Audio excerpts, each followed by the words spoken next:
Hi, it's Mike. And I went outside to do this talk, and not a good time. Seems like everyone is out walking their dogs. Well, the rain has kind of let up, so that's probably a good thing. So I'll just come in here and do it. What I thought we'd talk about on Mike's Diabetes World today is how things have changed since I was diabetic. I've been a diabetic, since October 7th, 1977. Well, we'll say that's the day I was diagnosed. I think people need to be aware that you probably had diabetes beforehand. And I would say probably the 3 weeks or maybe 4 weeks when I started high school, grade 8, and all through elementary school and went to the hospital for a month, came out, and I was tall and lean. Puberty happened, I guess. Anyway, the first real change is when I got diagnosed. We had to do, sorry, I'm trying to not show my hand going up and down, urine tests in order to find out how well you're under control. And the problem with this was that you had to void, and then you had to get a fresh sample. So you had to go again. Well, an awful lot of people couldn't go. The old trick was putting your hand in under warm water.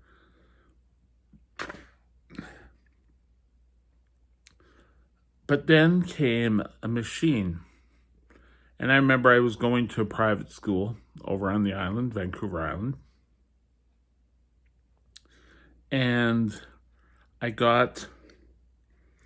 was a brick. It was really a brick. And you had to wash your little, after you put on the blood and wait a certain amount of time, then you had to wash it off and then dab it dry and then put it into the machine. The whole thing took about 10 minutes to do. When you need to think how much we've changed, how much the glucometer has allowed the diabetic patient to be in control of their destiny, more or less. I don't know if destiny is the right word, but we'll stick with it. Anyway,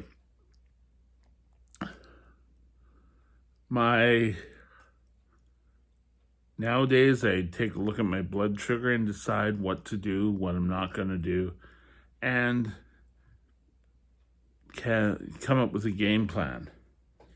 The other thing that came up that a lot of diabetics used to hate, because they used to fudge all their records and, urine tests. Oh, wow, I'm negative, or traits are was a blood test called hemoglobin A1C. And that one is pure and simple a report card on you. Your body is telling the truth about you. And it's like for the last, I think 3 weeks of how well you're actually controlling your blood sugars. It's still not a perfect test, but it gives your doctor a more accurate to go upon. I think diabetic doctors are much more open today. And actually, well, what would you like to do? I don't know.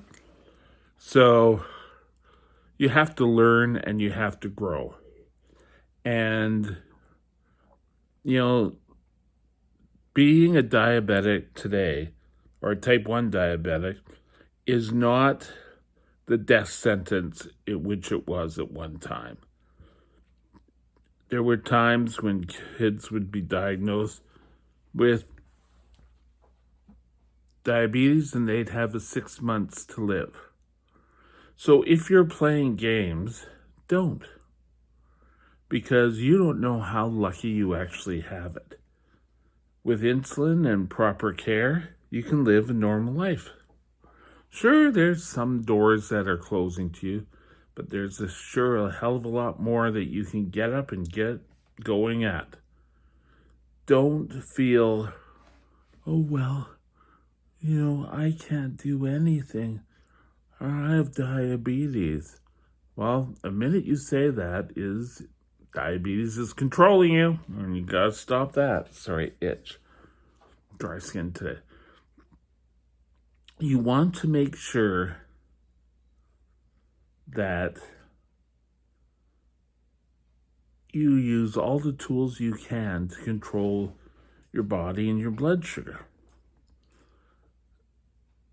Doctors nowadays expect you to ask questions. It's not like when I got diagnosed, and it wasn't only for diabetes, it was for anything. You went to the doctor, you saw the doctor. He would diagnose, prescribe insulin, and then you go and you take that insulin until you saw the doctor again. There were an awful lot more visits to emergency rooms, but once glucometers came along, things dropped down. We took control of our diabetes. And if you're just new or type 1 that hasn't had good control, get on the ball. Use the tools that are open to you. Diabetes is a disease, but we can go on and we can control it. And, some of the things in life you grow out of. Going out and partying every night certainly doesn't have the same feeling now as it did back then. So you want to make sure, itchy eye. You want to take a look at your life and think of what your priorities are and how can your diabetes hinder, or how can you make it a positive? You need to be well aware of your body and what readings are and what you need to do every night, every morning, every minute of the day.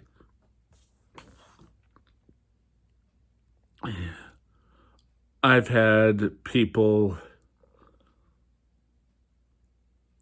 come up to me and say, and I think I mentioned this in a video before, oh, well, all you have to do is lose weight. All you have to do is this, and you'll be off insulin in no time. Well, nowadays, it's getting less and less. People are more open and understanding and knowing what type 2 diabetes is. But type 1 still is a little confusing out there. When things go wrong, they usually go wrong pretty quick. Now I can remember when I worked at one time for a convenience store chain, and they put me on nights. And I would go, and it seemed like endless nights.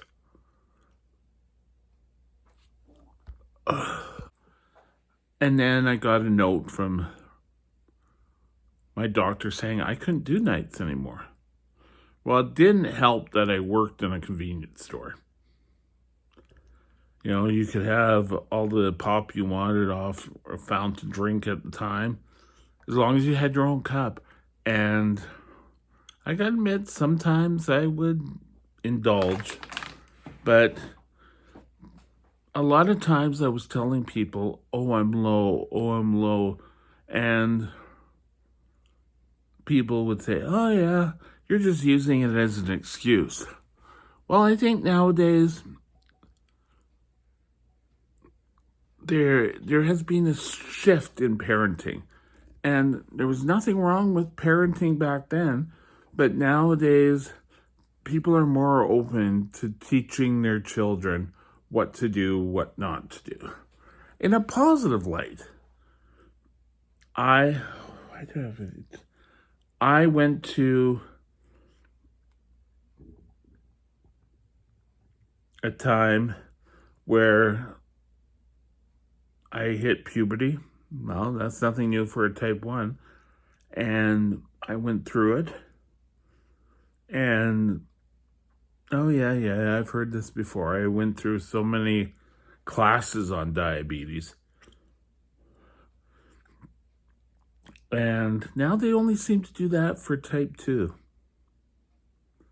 But maybe because I think they finally figured out I've learned all I can learn about it. Well, not all I can learn, but for the average diabetic. I'm not going to be a diabetic educator. And I think I mentioned this before. Take the initiative to come up with a plan, but talk it over with people first. Talk it over. If you know other diabetics, talk it over with them. Did this work for them? Talk with your doctor. You should have an endocrinologist. Every diabetic should have an endocrinologist. And if you don't, well, get one. You should be seen by a diabetic nurse. And actually, my diabetic nurse and myself have a pretty good relationship. I come up with theories and she knocks them down, but it's still good. At least it shows I'm thinking. And everyone should be thinking on how to take care of their bodies and everything else. Gone are the days where you need to listen to your doctor, and the doctor is the only knowledgeable one about diabetes. If you're living with a chronic condition such as type 1 diabetes, you need to, living with type 1 diabetes or type 2 on insulin, you need to be proactive. If you know something is going to raise your blood sugar, I don't know, let's say a Dairy Queen sundae, ice cream sundae. Well, you can have it once in a while, but get a carb reading and count your carbs. It's important. And make sure you take enough insulin to cover those carbs. And your doctor will usually give you a saying, okay, for 71 grams of carbs, you get 10 units of insulin. And that's by no means a saying that I want you to follow and go out and follow. But find out for yourself what your doctor thinks the best things are. And no matter what kind of chronic condition you have, you will learn as you go along. There are so many books. The American Diabetes Association has quite a bit. Diabetes Canada has a lot, and they're supporting education. And I'm trying to think what else has changed since I just know that there's a lot more tools than there was. It wasn't so much hearsay. And there was a time when you had to record all your urine results. And then it came that you had to record all your diabetes glucose numbers. And then they changed the glucose numbers.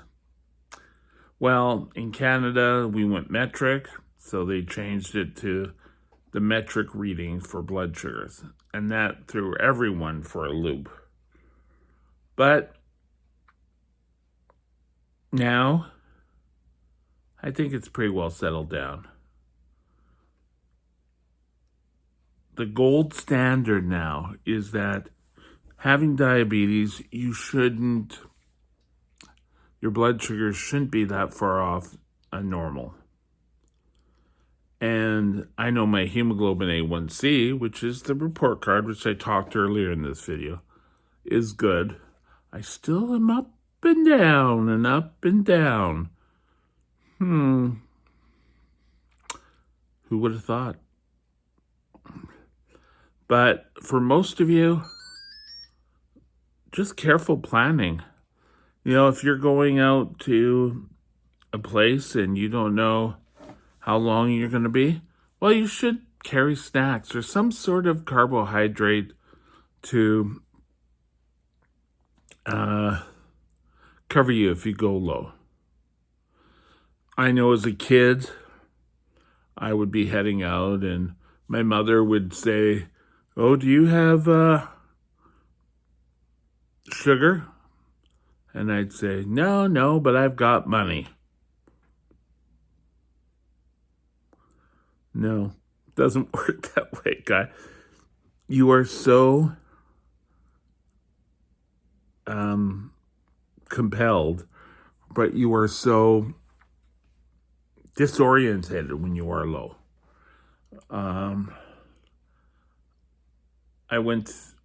A friend from the States was working up here, and he had to go back to the U.S., so we decided we were going to go over to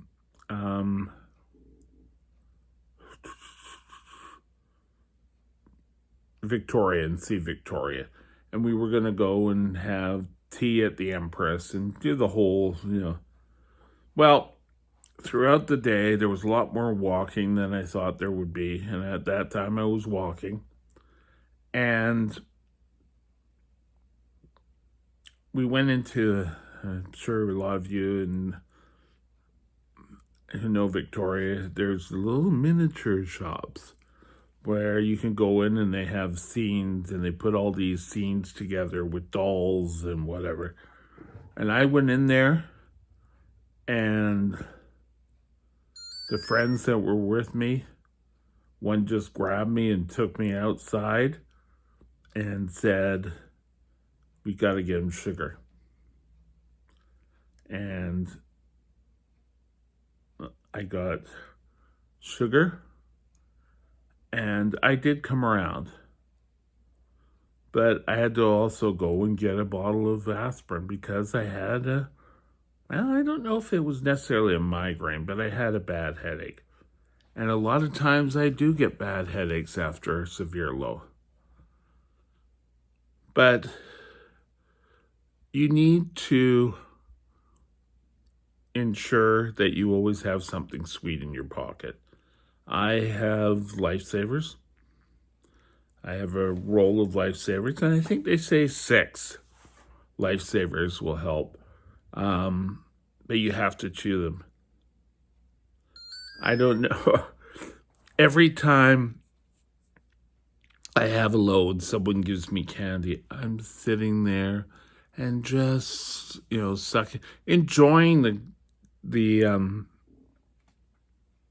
flavor.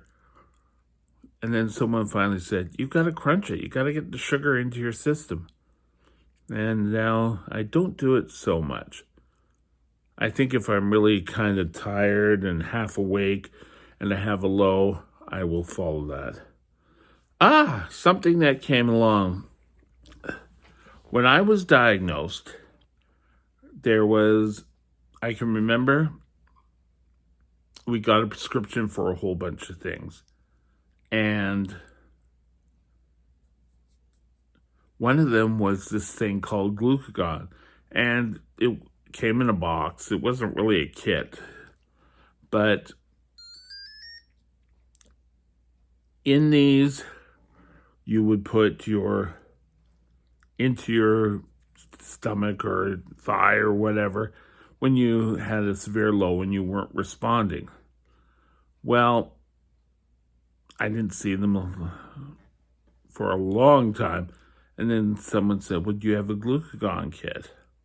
And I learned how to give myself a glucagon shot. Well, the best news ever is that glucagon now can be sniffed. There's an adapter where you can put in your nose and it gets absorbed into your system, and it works and is so much better. It's a lot less fumbling with stuff and trying to get a sharp needle. So don't be so upset. Oh, I hate diabetes. I hate doing this all the time. Things will get better. They usually do. Anyway, have a great day, and I'll talk to you later. Bye.